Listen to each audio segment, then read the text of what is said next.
Of screen ദിവ്യ എങ്ങനെയാണ്? ഇപ്പൊ on screen ദിവ്യ അല്ലാണ്ട് ഓഫ് സ്ക്രീൻ ദിവ്യയുടെ ഒരു ഡേ ഓഫ് ലൈഫ് ചോദിച്ചു കഴിഞ്ഞാൽ എങ്ങനെയായിരിക്കും? അങ്ങനെയൊക്കെ ചോദിച്ചാൽ വെരി നോർമൽ ലൈഫ്. അല്ല, കാമന്റ് ഭയങ്കര ക്വയറ്റ് ആയിട്ടിരിക്കുന്ന, അതോ ലൈക്ക് ഫുൾ ഓഫ് ലൈഫ് പോലെ അങ്ങനെ? അങ്ങനെ ഡെയിലി റൂട്ടീൻസ് ഒക്കെ ചെയ്യുന്നു. അങ്ങനെ ഭയങ്കര ഇങ്ങനെ ലൈവ്ലി അങ്ങനെയൊന്നുമില്ല, നോർമലാണ്. റെക്കോർഡിങ്സ് ഇല്ലാത്ത ദിവസം അങ്ങനെ ഡേ ടു ഡേ കാര്യങ്ങൾ.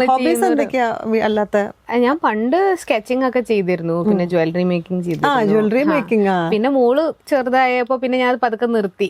ഒരു ഉണ്ടായിരുന്നല്ലോ ഒരു ബ്രാൻഡിങ് എന്തായാലും ഉണ്ടായിരുന്നു. ഞാൻ ജസ്റ്റ് ജിംഗിൾസ് പറഞ്ഞിട്ട് ഞാൻ ജസ്റ്റ് കുറച്ച് ഈ പറഞ്ഞ മാതിരി എക്സിബിഷൻസ് ഒക്കെ ചെയ്തു.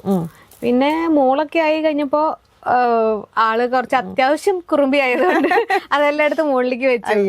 എല്ലായിടത്തും വായിലിടുന്ന ഒരു ശീലം ഉണ്ടായിരുന്നു. അപ്പൊ നമുക്ക് ഈ കുറെ ബീഡ്സും കുറെ കുഞ്ഞു സാധനങ്ങൾ ഉണ്ടാവും. അത് കുറച്ച് ഡേഞ്ചറസ് ആണ്. അപ്പൊ ആളുടെ കയ്യില് വരണ്ട എന്ന് വെച്ചിട്ട് പിന്നെ അങ്ങോട്ട് മാറ്റി വെച്ചപ്പോ ചെറിയ രീതിയിൽ മടിയും വന്നു. അതെന്ന് വെച്ചാൽ നമ്മള് അതിനു വേണ്ടി ഫുള്ളായിട്ട് കുറച്ചു നേരം ടൈം ഇൻവെസ്റ്റ് ചെയ്യണം അത് ചെയ്യാൻ വേണ്ടിയിട്ട്.